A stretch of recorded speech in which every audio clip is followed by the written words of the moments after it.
I have the easy job, actually, because I think everyone here probably knows Ellen. And if you don't, she's one of our great speakers that actually goes around and talks to everybody. And it's just so delightful to have her back. This will be her 13th City Club appearance over the years. So let's just 13. First one was in 2006. So excited that she keeps coming back because she's really busy. As all of you know, Ellen runs the Joyce Foundation, President CEO and board member. They now distribute about $65 million a year from assets of $1.3 billion, which managing those alone is a job in and of itself. We're so happy that they're based here in Chicago, but have a national prominence. So Ellen is here. She's often right in the middle of all the major issues in Chicago, and I think we're going to hear about a couple of them today, maybe a few. When she's not busy managing the Joyce Foundation, she's also on the board of the Chicago Public Education Fund, Advance Illinois, who we heard from a few weeks ago, founding board member for Skills for America's Future. She really is right in the middle of just about everything and all of the. Oh, of course, Loyola. How could we miss Loyola? Although she went to Brown and got an MBA from Northwestern University, but of course, board member at Loyola. So we're going to hear a little bit about all of that, and please join me in welcoming our good friend of the City Club, Ellen Alberding. Thank you. Well, 13 times I should be better at this, I think, maybe, but it's great to be here. And I am going to share a little bit about the work of the Joyce Foundation, but I want to make a couple of acknowledgments first. I have lots of friends here, lots of team members, a board member, Steve Koch, and a sister whose birthday it is today.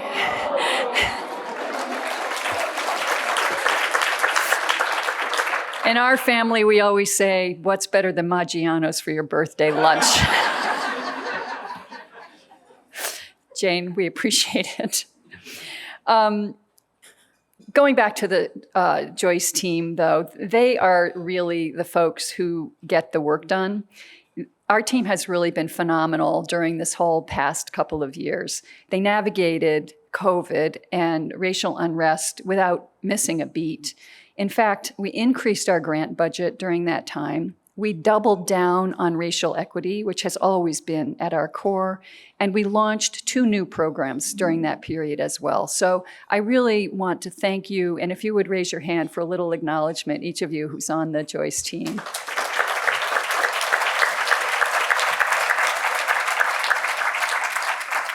So even though it's been 13 times, the last time I did this was 3 years ago in 2019, and it sort of feels like that should be in Roman numerals. It feels like such a long time ago. And also, normally when I do give a talk like this or this talk, I try to run through all of our programs. I'm not going to do that today. I'm going to focus instead on one issue that I think is fundamental to everything that we do, which is our democracy. Now, generally speaking, I'm not a sky is falling type of person. You can't do the work that we do without being an optimist. We just work on so many huge challenges, and there are a lot of things to be optimistic about. For one thing, here we are in person, and it feels really great. It feels great to see people I haven't seen in a long time. I see people's double take when it seems like my hair color has changed a little bit, But I don't know about you, but the last couple of months have been filled with weddings and babies and birthday celebrations, which are all such joyful markers of our community. Even funerals, which had been marked by unbearable loneliness during the pandemic, are again moments in which we can come together for collective healing. Before I get to the challenges part of this conversation, and it does get a little dark, I'm warning you now, I want to mention a couple of really bright spots from our perspective on the policy front. Climate change. Thanks to tireless advocacy by so many people, our country is finally acting to address this incredibly important threat. Illinois was ahead of the curve, thanks to our legislature and our governor, when it passed the Climate and Equitable Jobs Act, or CEJA, which commits us to a 100% carbon-free electric power sector by 2045. We led the nation in committing to that. But of course, there's also the incredibly exciting passage of the Federal Inflation Reduction Act, which provides more than $350 billion to propel such activities in other states. A second really important point relates to fresh water. It's our most precious resource. And here in the Great Lakes, we have a ton of it, and we have the good sense to protect it. Our congressional delegation, both Republicans and Democrats together, successfully pushed earlier this year for a $1 billion investment from the bipartisan infrastructure law to clean up toxic pollution in the Great Lakes. This is the single most important restoration of the Great Lakes in history. It's an enormous win. It's an enormous win for residents throughout the region who will benefit from protected drinking water, better public health, and revitalized economies. Third is safety from gun violence. This year, Congress finally stepped up to pass the bipartisan Safer Communities Act. Among other things, it provides millions of dollars to encourage states to establish and enforce so-called red flag laws, which identify people at risk of harming themselves or others and allow police to remove those guns. Many of the provisions in the new law, I'm proud to say, were informed by research that we have supported over the years. Obviously, it's not enough. I know there are people in this room who think it's really not enough, but if you thought nothing could happen at the federal level on guns, at least this gives us a glimmer of hope. So each of these advances are important. We're not giving up our focus on them. You can be sure that we will continue to be making grants and working hard on each of the things I just mentioned. And it's all pretty good. But here's where I go a little dark. As we emerge from the pandemic, our country just is become dangerously splintered. We've got the organized, violent attempt to overturn our democracy on January 6th. The conspiracy to kidnap and harm Michigan Governor Gretchen Whitmer, the constant threats and intimidation of election workers, school board members, even FBI agents. The Supreme Court is wildly out of step with the majority of the country. Its rulings seek to overturn the fundamental norms on which this country operates. And gun violence continues its unrelenting march, ripping through communities coast to coast and leaving preventable tragedy in its wake. After the murders of George Floyd, Breonna Taylor, and too many others, we have yet to fully face the racial fault lines that undergird our systems. These are symptoms of an existential threat to our democracy. And I think you can say that in many ways, we are in a very different and possibly a darker place than we've seen in generations. Now, I've often spoken about the importance of taking the long view when addressing complex social challenges. After all, in my view, that's the highest and best use for philanthropy. We should be the venture capital of the social sector. We should explore and invest in new ideas, and we should take well-considered risks in order to find solutions. But taking the long view is not an excuse to keep doing the same things over and over. In changing times, we have to listen to signals that new approaches are required. We must be open to new ideas and incorporate new voices into our thinking. The Foundation's mission is to advance racial equity and economic mobility for the next generation in the Great Lakes region. This next gen portion of our mission has really been on my mind. The alienation of some Americans, especially those in rural areas and small towns, many of whom have felt left out and disaffected, has been widely researched and widely chronicled. But current attitudes among young people are less understood and bring in sharp focus both the challenges and the opportunities ahead. We wanted to find out more about this, so we commissioned some research. Let me give you a couple of examples of signals we've picked up. Now, this slide is a little complicated, but the thing I want you to focus on is that it shows a shocking number of young people under 30 believe that political violence can be justified. That's a scary notion, given the current political trends. People under 30 are 4 times more likely than those over 30 to hold this belief. Second, despite all the evidence to the contrary, and also according to new research, this same cohort believes that possessing a gun makes you safer. We know through extensive research that it is just the opposite. Possessing a gun makes you more likely to be victimized, possibly even killed. And I want to give a shout out to Nina Vinnick, a Joyce alum and the founder of Project Unloaded, who provided this research and this slide and is working so hard to change youth attitudes on guns. So Nina, round of applause for you and your work.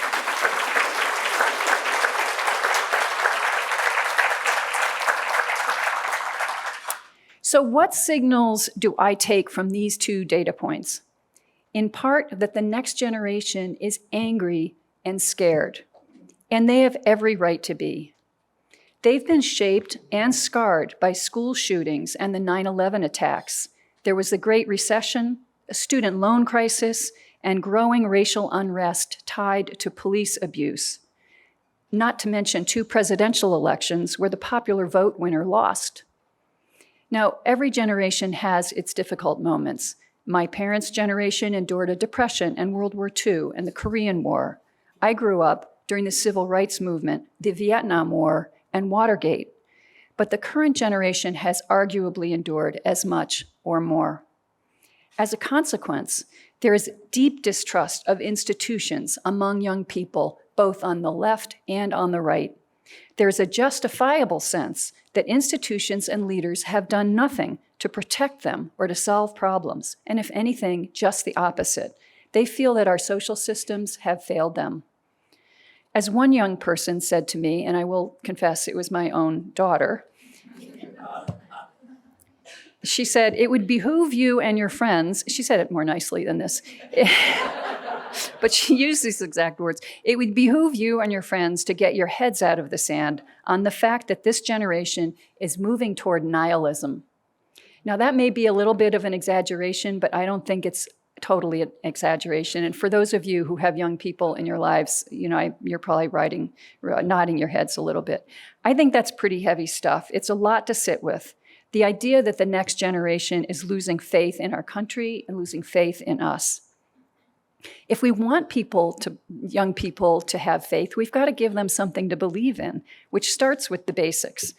They deserve safe communities. They deserve a quality education, a clean environment, unimpeded access to the ballot, and access to well-reported, reliable information, as well as the opportunity to see yourself and your culture reflected in society. None of this happens without a functioning democracy, and that's what we want to focus on. I bet nearly everybody in this room is a regular voter, and I'm encouraged that turnout rose considerably in 2020, especially among voters 18 to 29. But the right to vote is too fragile to be our only frontline defense. The fact that some states are actually making it harder to vote, particularly for voters of color, may be the most un-American thing I can imagine. But as you all have read and heard, it's happening in states across the country. I will give a shout out to Illinois, which is recently listed in the top 10 easiest states to vote. So yay for Illinois. Even more scary, there's a significant portion of Americans who don't believe in the legitimacy of the most recent election. These election deniers, as they're called, are now running for election themselves. In fact, it's likely that 2 downstate congressional candidates who completely reject the legitimacy of the last election will run and will be elected. There's an irony there that I have a hard time processing. Let me transition to the next topic, though. What concerns me the most right now is the growing tendency toward accepting violence as a legitimate response. And that's where we see a deeply unfortunate intersection between our foundation's programs on democracy and on gun violence. People don't often draw a direct line between democracy and guns. Certainly, we're all too familiar with the terror of armed and angry young men shooting up places we all thought were safe: synagogues, shopping malls, country music concerts. Most recently, the slaughter of innocents in a grocery store in upstate New York, in classrooms in Uvalde, Texas, on Main Street in Highland Park. And we know that the day-to-day violence experienced by communities on our south and west sides reverberates with massive pain and loss. But the growing number of young people who believe that violence is a legitimate response to political grievance is also a clear and present threat to us all. It's hard to maintain a free and open democracy when it feels unsafe to move through our daily lives. For decades, Joyce has invested in building a more equitable democracy. In recent years, we've seen gun violence collide with this ideal in ways that are both unexpected and troubling. Deliberate distortions by bad actors manipulating both social and traditional media have amplified angry rhetoric and hate group activity. There's a rising threat of political violence in our region, from armed extremists storming the Michigan State House in Lansing, to the shocking murder just a couple of months ago of a retired Wisconsin judge, to the mounting number of people from the Midwest who've been charged in the January 6th attack. These events have led us to an unsettling conclusion that the rise of armed extremist activity and all too common threats of political violence have become a very real barrier to the effective delivery of government and to people's ability to engage civically, whether that's by voting, testifying at their state capitol, or joining a peaceful public protest. Obviously, this is not just unacceptable, it's unsustainable. Okay, so that's a lot. What can philanthropy do? We're not in law enforcement, we're not in government. What is it that we in philanthropy can try to do to better understand and make progress on this? We have a few ideas that we've started, and I want to give credit to the folks on the team, Tim and Carrie, who've been really carrying the weight on this. One thing we have done is polling and research to help us better understand people's views, which is how we unearth the alarming signs suggesting a growing acceptance among young people of violence as a legitimate response to political disagreement. We're learning from efforts like Nina's Project Unloaded that some strongly held views can be modified if they're better understood. And that's a really important thing that we're learning from this project that we're supporting and Nina is guiding. We can pull together powerful new partners, such as the Anti-Defamation League and the National Urban League, who have a shared concern about the issues but have not necessarily worked together on those particular issues. And we have done that and launched a partnership just a couple of months ago. We can work with law enforcement at the local and national level to ensure the safety of our elections. And as this suggests, we kind of need a whole of society approach. That's exactly why each of us who plays a role in our civic ecosystem has to stand up and stand together to strengthen our democracy. Each of you probably has an issue that's top of mind that you prioritize in your personal or professional life. It might be education, violence prevention, or any one of a myriad of issues.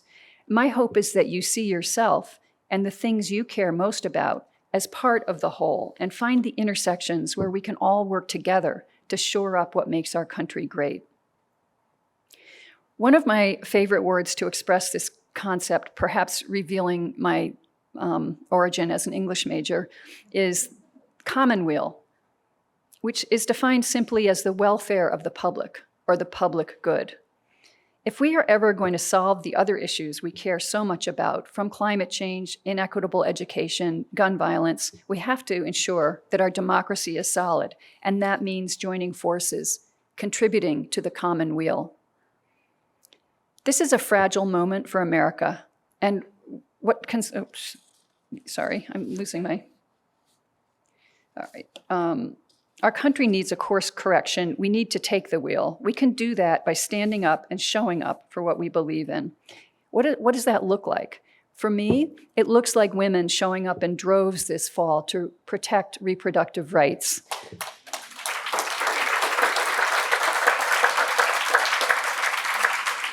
It looks like community organizations across the region who stepped up heroically during COVID to hold us accountable for an equitable recovery. It looks like support for fair and just law enforcement so that our communities feel both safe and respected.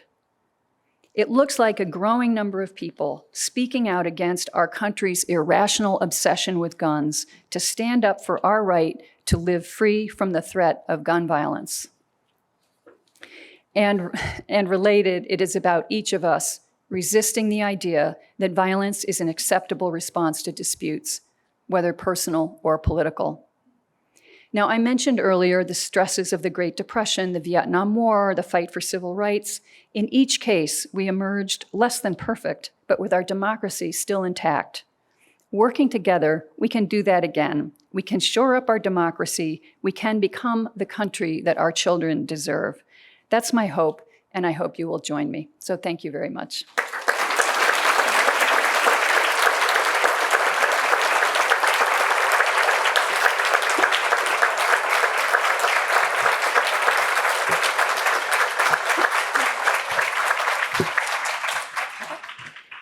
We'll give Ellen a couple of minutes to get some water. I have 0 questions, and I know that's wrong. So, no, you don't get to go anywhere, not that quick.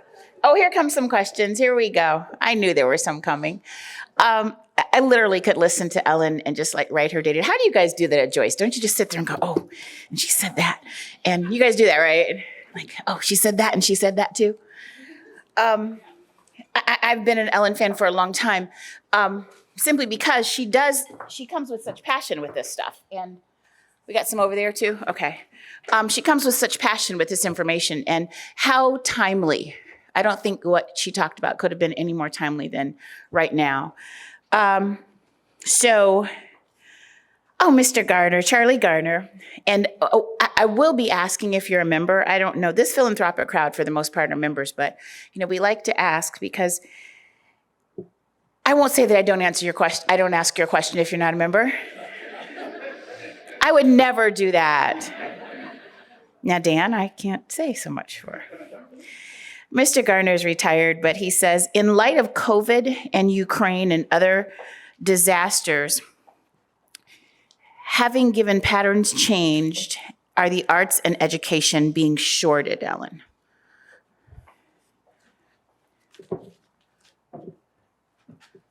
I think that giving patterns changed fairly dramatically during COVID. Helene Gale is here, and she spearheaded a very, very significant effort to gather resources from all of us, even foundations like ours that didn't necessarily fund direct service or weren't so familiar with the organizations that needed help.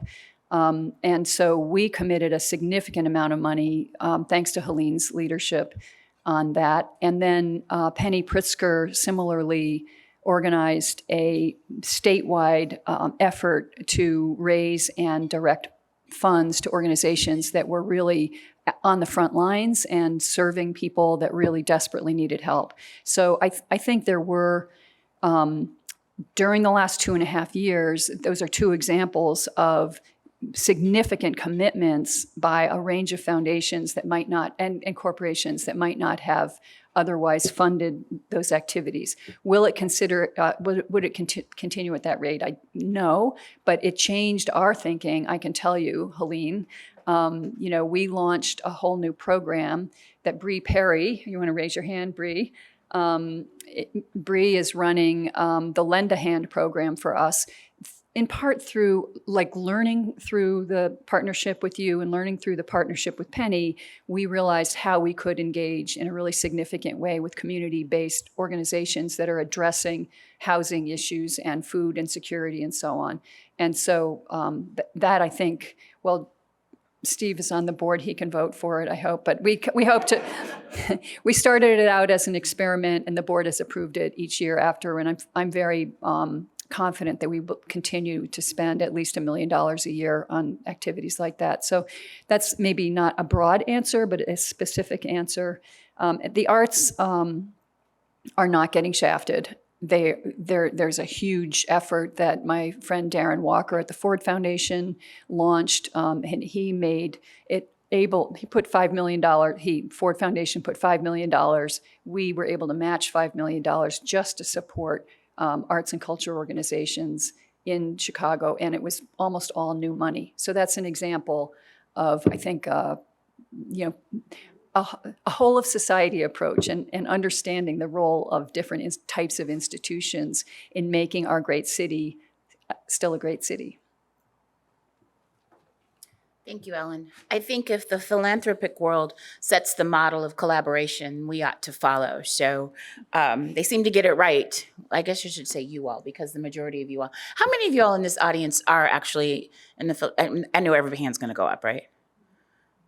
How many of y'all are actually in the philanthropic arena? Yeah, so you probably know most of those people and I don't. So Jessica Caitlin is Jocelyn the organization? Yes, okay. What intersection, this is a good question, do you see between mental health and the deep-seated political violence?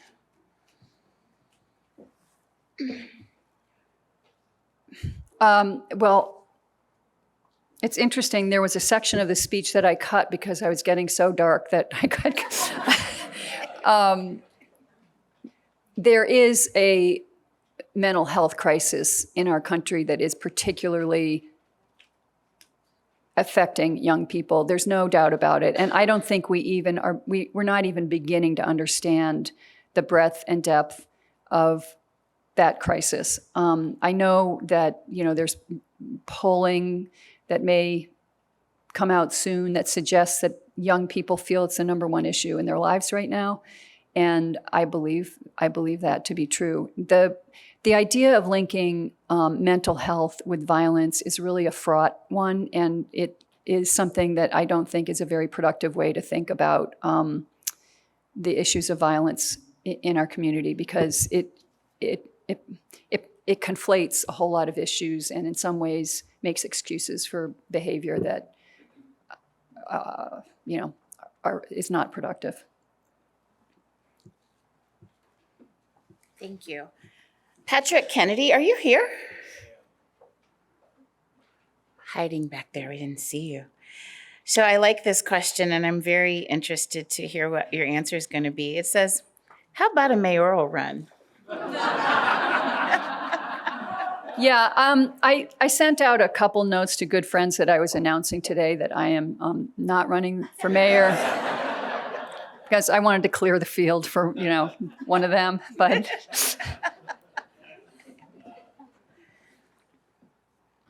See, we ask all questions here at City Club. Christy says, one of the likely contributors to Christy Hefner, in case you're all wondering. I'm not one of those one-name people, but Christy is. So, one of the likely contributors to the increased positive feeling about owning a gun is the increased concern, a lot of crime and public safety. I'm sure I'm butchering this question. This is an issue from front and center in Chicago and many others, cities and towns. What actions are not being taken here do you see as having the potential to meaningfully impact this? I lost you, Christy.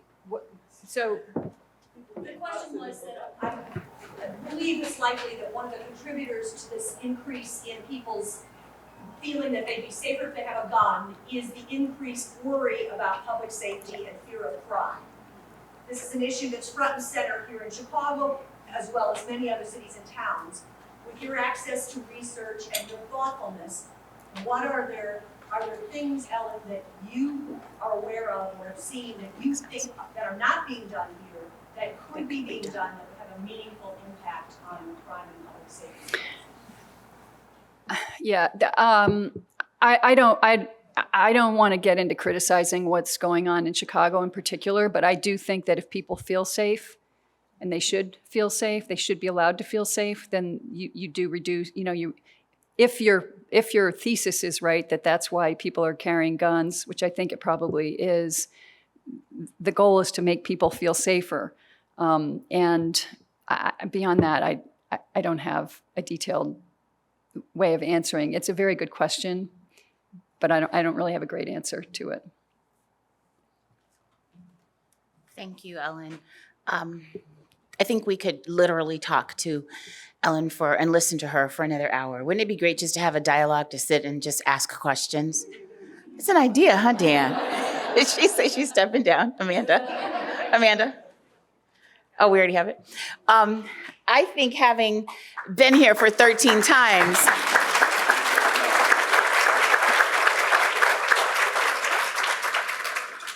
do you want me to ask this? Okay.